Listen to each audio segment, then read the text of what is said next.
ಕೊಡಗು, ಅಥವಾ ಕೆಲವರು ಇಂಗ್ಲಿಷಿನಲ್ಲಿ ಸ್ಟೈಲ್ ಆಗಿ ಹೇಳುವ ಕೂರ್ಗ್ ಅನ್ನುವುದು ಕರ್ನಾಟಕ ರಾಜ್ಯದ ಒಂದು ಸಣ್ಣ ಜಿಲ್ಲೆ. ಮಲೆನಾಡಿನ ಪಶ್ಚಿಮ ಘಟ್ಟದಲ್ಲಿನ ನೈಋತ್ಯ ಭಾಗದಲ್ಲಿರುವ ಕೊಡಗು ಒಂದು ಗುಡ್ಡಗಳ ನಾಡು. ಕೊಡಗು ಸಮುದ್ರ ಮಟ್ಟದಿಂದ ಸುಮಾರು 900 ಮೀಟರ್ಗಳಿಂದ 1715 ಮೀಟರ್ಗಳ ಎತ್ತರದಲ್ಲಿದೆ. ಕೆಲವರು ಕೊಡಗನ್ನು ಭಾರತದ ಸ್ಕಾಟ್ಲೆಂಡ್ ಎಂದು ಕರೆದರೆ, ಇನ್ನು ಕೆಲವರು ದಕ್ಷಿಣ ಭಾರತದ ಕಾಶ್ಮೀರ ಎಂದು ಕರೆಯುತ್ತಾರೆ. ಇಂಥ ಕೊಡಗಿನ ಬಗ್ಗೆ, ಅದರ ಇತಿಹಾಸದ ಬಗ್ಗೆ, ಅಲ್ಲಿನ ಜನರ ಬಗ್ಗೆ ಹೆಚ್ಚಿನವರಿಗೆ ಸರಿಯಾಗಿ ಗೊತ್ತೇ ಇಲ್ಲ. ಕೆಲವರಂತೂ ಕೊಡಗು ಎಂದರೆ ಮಡಿಕೇರಿ ಮಾತ್ರವೆಂದೇ ತಿಳಿದುಕೊಂಡಿದ್ದಾರೆ. ಹೀಗಾಗಿ ಪ್ರತಿ ವಾರವೂ ಹೊಸ ಹೊಸ ವಿಚಾರಗಳು ಮತ್ತು ಮಾಹಿತಿಗಳನ್ನು ಹೊತ್ತು ನಿಮ್ಮ ಮುಂದೆ ಹಾಜರಾಗುವ ಸ್ಪೆಷಲ್ ರಿಪೋರ್ಟರ್ನಿಂದ ಕೊಡಗಿನ ಇತಿಹಾಸ ಮತ್ತು ಅಲ್ಲಿನ ಜನಜೀವನದ ಬಗ್ಗೆ ಒಂದು ವಿಶೇಷ ವರದಿ.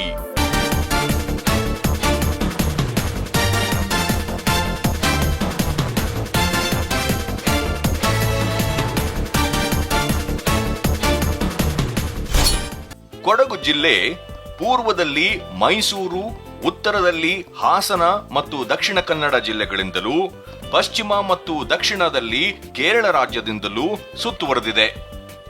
ಕೊಡಗು ಜಿಲ್ಲೆಯ ಗರಿಷ್ಠ ಉದ್ದ ದಕ್ಷಿಣೋತ್ತರವಾಗಿ 96 ಕಿಲೋಮೀಟರ್ಗಳಿದ್ದರೆ ಗರಿಷ್ಠ ಅಗಲ ಪೂರ್ವ ಪಶ್ಚಿಮವಾಗಿ 64 ಕಿಲೋಮೀಟರ್ಗಳಷ್ಟಾಗಿದೆ. ಇಡೀ ಕೊಡಗು ಪ್ರದೇಶ ಬೆಟ್ಟ ಗುಡ್ಡಗಳಿಂದ ಕೂಡಿದ್ದರೂ ಸ್ಥಳದಿಂದ ಸ್ಥಳಕ್ಕೆ ಇದರ ಲಕ್ಷಣಗಳು ವ್ಯತ್ಯಾಸವಾಗುತ್ತವೆ.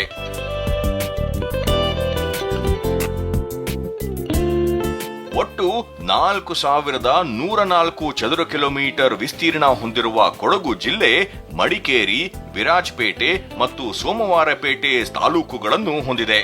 ಮಡಿಕೇರಿಯನ್ನು ತನ್ನ ಆಡಳಿತ ಕೇಂದ್ರವಾಗಿ ಹೊಂದಿರುವ ಕೊಡಗು ಜಿಲ್ಲೆಯ ಜನಸಂಖ್ಯೆ ಸುಮಾರು 5.5 ಲಕ್ಷ.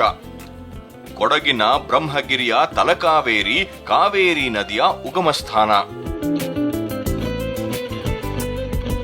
ಕೊಡಗು ಜಿಲ್ಲೆಯ 1/3 ಭಾಗ ಕಾಡಿನಿಂದ ಆವರಿಸಿದ್ದು, ಇಲ್ಲಿ ಆನೆ, ಹುಲಿ, ಕರಡಿ, ಕತ್ತೆಕಿರುಬ, ಕಾಡು ಹಂದಿ, ಮುಳ್ಳು ಹಂದಿಗಳಿವೆ.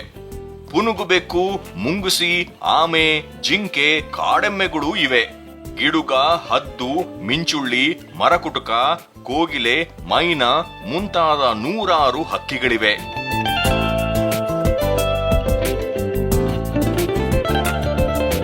ಕೊಡಗಿನ ಅರಣ್ಯದಲ್ಲಿ ತೇಗ, ಬೀಟೆ, ಹೊನ್ನೆ, ಶ್ರೀಗಂಧ ಇತ್ಯಾದಿ ಮರಗಳಿವೆ.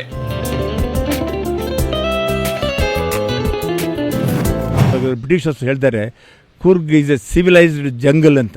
ಜಂಗಲ್ ಇದ್ರೂ ಸಿವಿಲೈಸ್ ಆಗಿದೆ, ಜನ ಎಲ್ಲ ಸೇರ್ಕೊಂಡಿದ್ದಾರೆ ಅಂತ ಹೇಳೋದ್ರ ಬಗ್ಗೆ, ಅದ್ರ ಬಗ್ಗೆ ಭಾಳ ಚೆನ್ನಾಗಿ ಅದನ್ನು ಹೇಳಿದ್ದಾರೆ. 40 ಮೈಲಿಂದ 60 ಮೈಲಿ ಅಷ್ಟೇ ಉದ್ದಾಗಲೇ ಇರೋದು.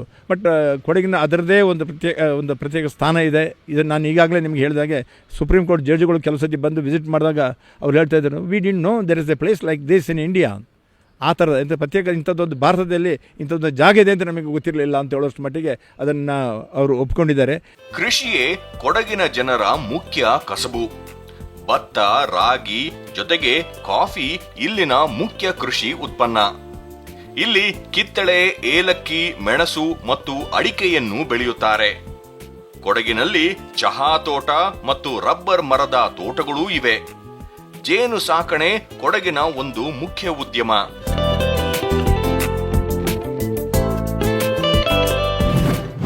ನಮ್ಮ ಡ್ರೆಸ್ ಆಗಲಿ, ನಮ್ಮ ಅಡುಗೆ ಆಹಾರ ತಿನ್ನೋ ಪದ್ಧತಿ ಆಗಲಿ, ನಮ್ಮ ವ್ಯವಸಾಯ ನೋಡಿ ಎಲ್ಲವೂ ಡಿಫ್ರೆಂಟು. ಕಾಫಿ ಎಸ್ಟೇಟು ಚೆನ್ನಾಗಿ ಬರ್ತಾಯಿದೆ. ಮೊದಲು ಕಾಡ್ಬೊಂಬ್ ಭಾಳ ಚೆನ್ನಾಗಿತ್ತು, ಈಗ ಅದು ಹೋಗ್ತಾಯಿದೆ. ಆರೆಂಜ್ ಇಟ್ ವಾಸ್ ನೋನ್ ಅಲ್ವಾ, ಈಗ ಅದು ಇಲ್ಲ, ಅದು ಮುಗಿತಾ ಇದೆ. ಈಗ ಜೇನು ಕೂಡ ಕಡಿಮೆ ಆಗ್ತಾಯಿದೆ. ಕೊಡಗಿನ ಜೇನು ಅಂದರೆ ಬಹಳ ಪ್ರಾಮುಖ್ಯವಾಗಿತ್ತು, ಈಗ ಸ್ವಲ್ಪ ಅದು ಕಡಿಮೆ ಆಗ್ತಾಯಿದೆ. ದೇಶ ಮತ್ತು ರಾಜ್ಯದ ಇತರ ಜಿಲ್ಲೆಗಳಲ್ಲಿರುವಂತೆ ಕೊಡಗಿನಲ್ಲೂ ಹಲವು ಜಾತಿ ಮತಗಳ ಜನರಿದ್ದಾರೆ. ಪರಿಶಿಷ್ಟ ವರ್ಗಕ್ಕೆ ಸೇರಿದ ಎರವರು, ಮಲೆಕುಡಿಯರು, ಬೆಟ್ಟಕುರುಬರು, ಜೇನು ಕುರುಬರು, ಕಾಡು ಕುರುಬ, ಕೊರಗರು, ಪಣಿಯರು ಮತ್ತು ಹರಿಜನರು ಸಾಕಷ್ಟು ಸಂಖ್ಯೆಯಲ್ಲಿದ್ದಾರೆ. ಇವರ ಜೊತೆಗೆ ಕೊಡಗಿನ ಮೂಲ ನಿವಾಸಿಗಳಾಗಿ ಕೊಡವರು, ಅಮ್ಮ ಕೊಡವ, ಹೆಗ್ಗಡೆ, ಕೊಡಗುಗೌಡ ಮತ್ತು ಉಳಿದ ಪರಿಶಿಷ್ಟ ಜಾತಿ ಮತ್ತು ವರ್ಗದ ಜನರಿದ್ದಾರೆ. ಕೊಡವರು ವಿಶಿಷ್ಟ ಸಂಸ್ಕೃತಿಯ ಜನರಾಗಿದ್ದು ಕದಂಬ ವಂಶದ ಚಂದ್ರವರ್ಮ ಕೊಡವರ ಮೂಲ ಪುರುಷನೆಂದು ಹೇಳುತ್ತಾರೆ. ಕೊಡವರ ಉಡುಪು ಕೂಡ ವೈಶಿಷ್ಟ್ಯಪೂರ್ಣ. ಕೊಡವ ಪುರುಷರು ಹಬ್ಬ ಹರಿದಿನಗಳು ಮತ್ತು ವಿವಾಹಗಳ ಸಮಯಗಳಲ್ಲಿ ಜರಿಪೇಟ, ಕರಿಯ ಮೇಲಂಗಿ, ಜರಿಯ ನಡುದಟ್ಟಿ ತೊಟ್ಟು ಬಲಗಡೆಗೆ ಬೆಳ್ಳಿಯ ಓರೆಯಲ್ಲಿ ಕತ್ತಿ ಧರಿಸುತ್ತಾರೆ.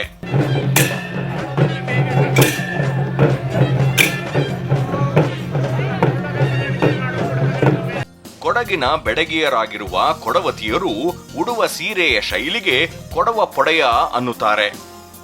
ವಿಶಿಷ್ಟ ರೀತಿಯಲ್ಲಿ ಸೀರೆ ಉಡುವುದು ಮತ್ತು ತುಂಬು ತೋಳಿನ ರವಿಕೆ ತೊಡುವುದು ಇವರ ಉಡುಪಿನ ವಿಶೇಷತೆ.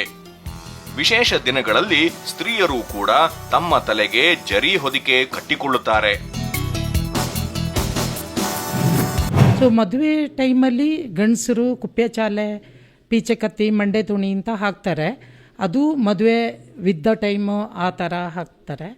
ಆಮೇಲೆ ಹೆಂಗಸರು ಹಾಗೆ ಜಾಕೆಟು, ಚೌಕ ಕಟ್ಟಿ ಕೂರ್ಗಿಸ ಡ್ರೆಸ್ ಮಾಡಿಕೊಂಡು ಆ ಥರ ಹಾಕ್ತಾರೆ. ಅದೇ ಥರ ಗಂಡಸರು ಇವಾಗ ಹುತ್ತರಿ ಬಂದಾಗ ಒಂದು ವೈಟ್ ಕುಪ್ಪೆ ಅಂತ ಹಾಕ್ತಾರೆ. ಅದು ಒಬ್ಬರು ಹಾಕಿ ಕದ್ರು ಎಲ್ಲ ತಗೊಂಡು ಬರ್ತಾರೆ. ಹಾಗೆಯೇ ನಮ್ಮ ಈ ಮದುವೆ ಟೈಮಲ್ಲಿ ಎಲ್ಲ ಕೂರ್ಗಿಸ ಡ್ರೆಸ್ ಎಲ್ಲ ಹಾಕ್ತಾರೆ. ಕೊಡವರು ಅವರದ್ದೇ ಆದ ಕೊಡವ ಭಾಷೆಯಲ್ಲಿ ಮಾತನಾಡುತ್ತಾರೆ. ಕೊಡವ ಭಾಷೆಗೆ ಕೊಡವ ತಕ್ ಎಂದು ಹೆಸರು. ಆದರೆ ಈ ಭಾಷೆಗೆ ಲಿಪಿ ಇಲ್ಲ. ಕೊಡವ ಭಾಷೆ ಕನ್ನಡ, ತಮಿಳು ಮತ್ತು ಮಲಯಾಳಂ ಶಬ್ದಗಳಿಂದ ಕೂಡಿದೆ. ಅಪ್ಪ ನೆರವಂಡ ಅಪ್ಪಚ್ಚ ಕವಿ, ನಡಿಕೇರಿಯಂಡ ಚಿಣ್ಣಪ್ಪ ಕೊಡವ ಭಾಷೆಯ ಪ್ರಮುಖ ಬರಹಗಾರರು. ಡಾಕ್ಟರ್ ಐಚೆಟ್ಟಿರ ಮುತ್ತಣ್ಣ ಕನ್ನಡ, ಇಂಗ್ಲಿಷ್ ಮತ್ತು ಕೊಡವ ತಕ್ನಲ್ಲಿ ಕೊಡಗು ಮತ್ತು ಕೊಡವರ ಬಗ್ಗೆ ಪುಸ್ತಕಗಳನ್ನು ಬರೆದಿದ್ದಾರೆ.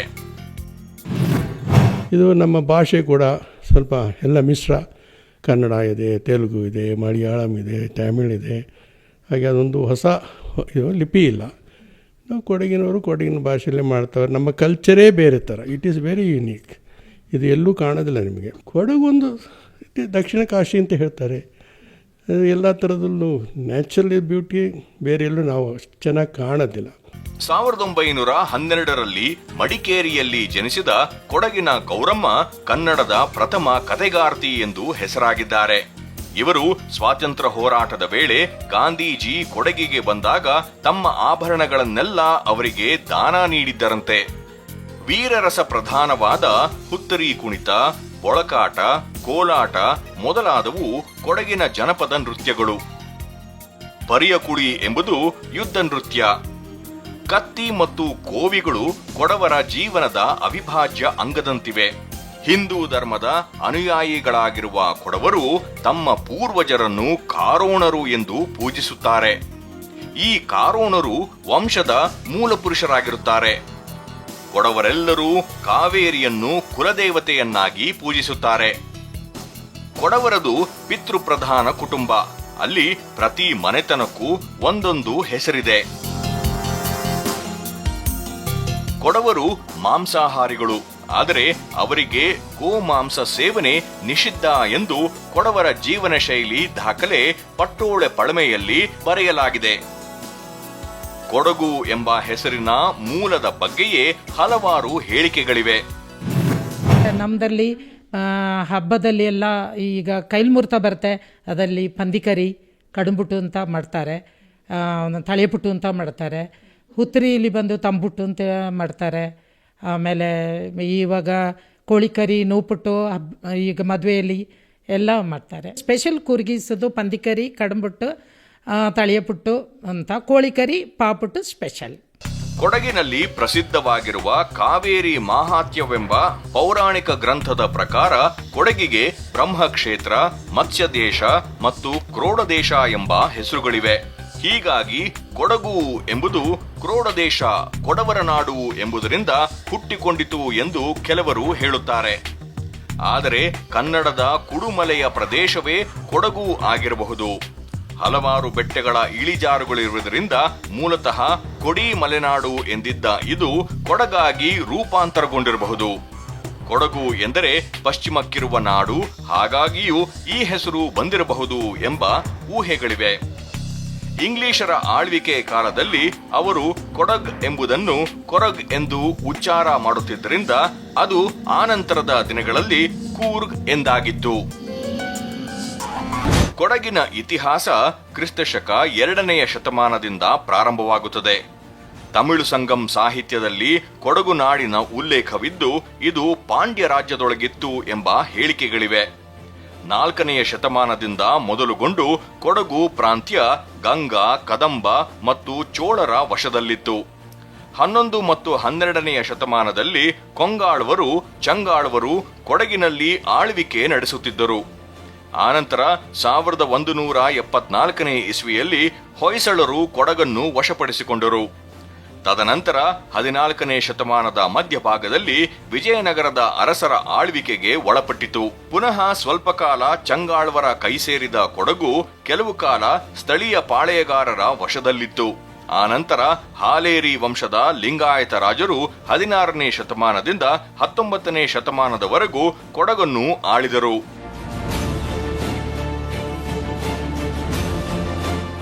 16ನೇ ಶತಮಾನದಲ್ಲಿ ಈಗಿನ ಶಿವಮೊಗ್ಗ ಜಿಲ್ಲೆಯಲ್ಲಿರುವ ಇಕ್ಕೇರಿಯಿಂದ ಬಂದ ಜಂಗಮನಂತಿದ್ದವನೊಬ್ಬನು ಮಡಿಕೇರಿ ಸಮೀಪದ ಹಾಲೇರಿಯಲ್ಲಿ ನೆಲೆಸುತ್ತಾನೆ.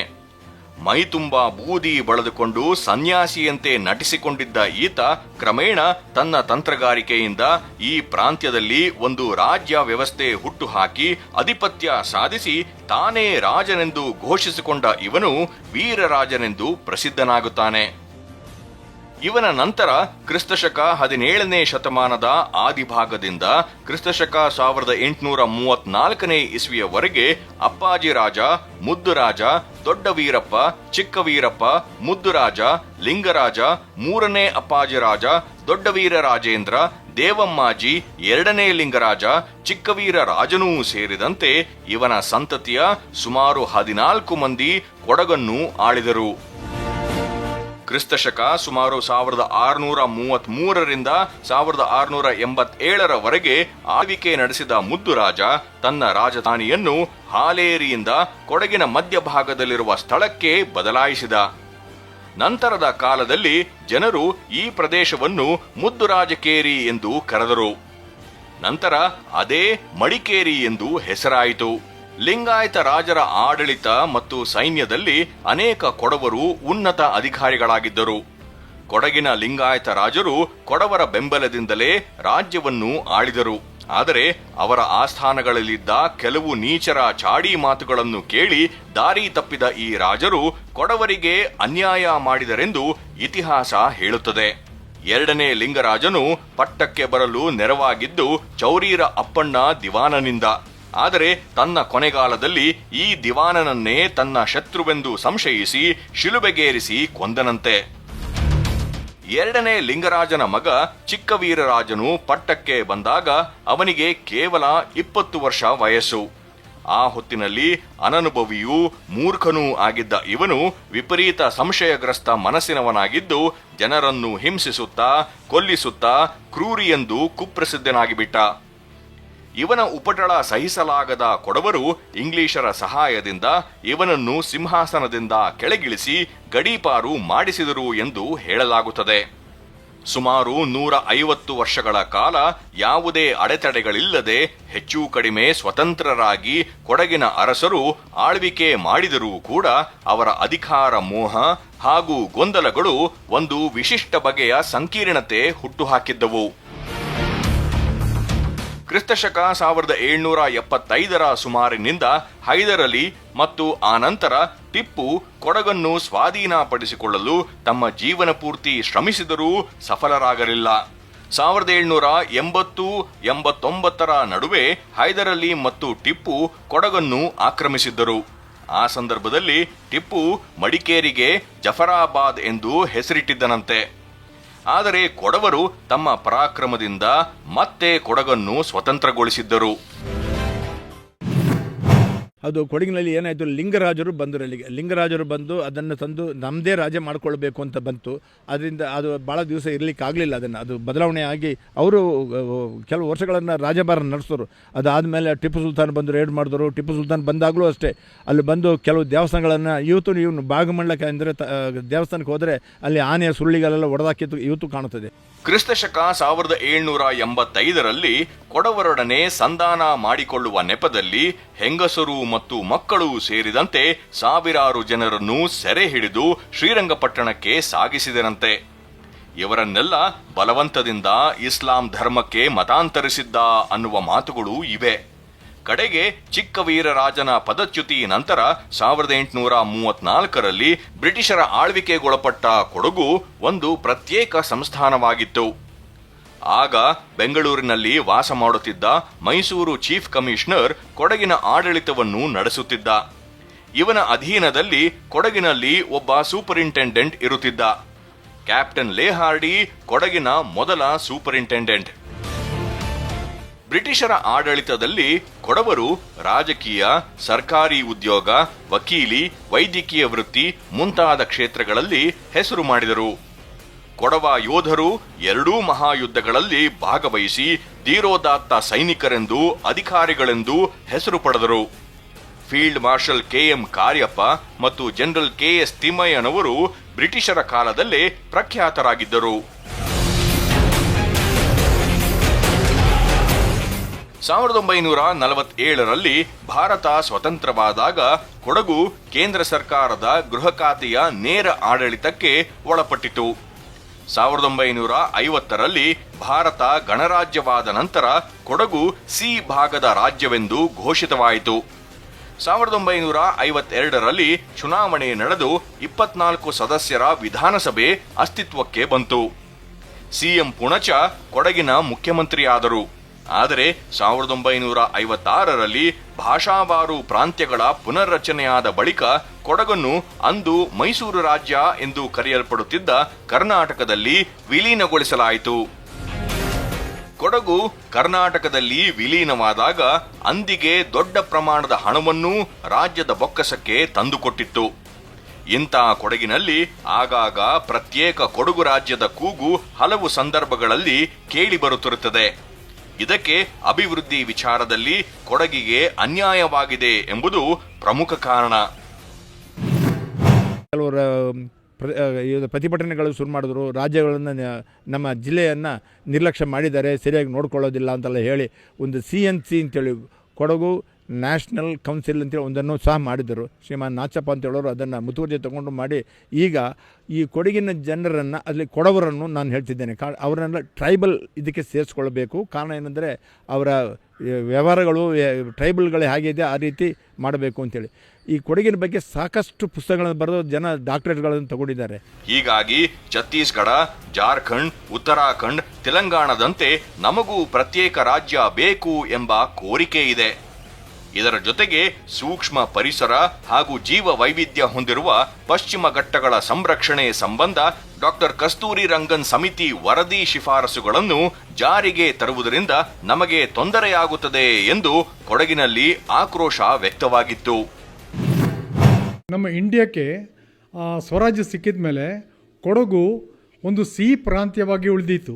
ಆ ಸಿ ಪ್ರಾಂತ್ಯವಾಗಿ ಉಳಿದಿದ್ದಲ್ಲಿ ನಮ್ಮ ಚೀಫ್ ಮಿನಿಸ್ಟರ್ ಆಗಿ CM ಪೂರ್ಣಚಂದ್ರವರು ಇದ್ದರು. ಅವರ ಕಾಲದಲ್ಲಿ 1956 ನವೆಂಬರ್ 1ಕ್ಕೆ ವಿಶಾಲ ಮೈಸೂರು ರಾಜ್ಯ ಅಂತ ಆಗುವಾಗ ಆ ವಿಶಾಲ ಮೈಸೂರು ರಾಜ್ಯದಲ್ಲಿ ಕೊಡಗು ಒಂದಾಗಿತ್ತು. ಹಾಗೆ ಕೊಡಗು ಸಿ ಪ್ರಾಂತ್ಯ ಅಲ್ಲಿಗೆ ಜಿಲ್ಲೆಯಾಗಿ ಅದು ಮಾರ್ಪಾಡಾಯಿತು. ಅಲ್ಲಿಂದೇ ನಮಗೆ ಸ್ವಲ್ಪ ತೊಂದರೆ ಆಗ್ತಾ ಬಂದಿದ್ದು. ಯಾಕೆಂದರೆ ನಾವು ಯೋಚನೆ ಮಾಡಿದ್ದು ವಿಶಾಲ ಕರ್ನಾಟಕದ ಜೊತೆಯಲ್ಲಿ ಸೇರಿದಾಗ ನಮ್ಮ ಕೊಡಗಿನ ಏಳಿಗೆ ಆಗುತ್ತೆ ಅಂತೇಳಿ.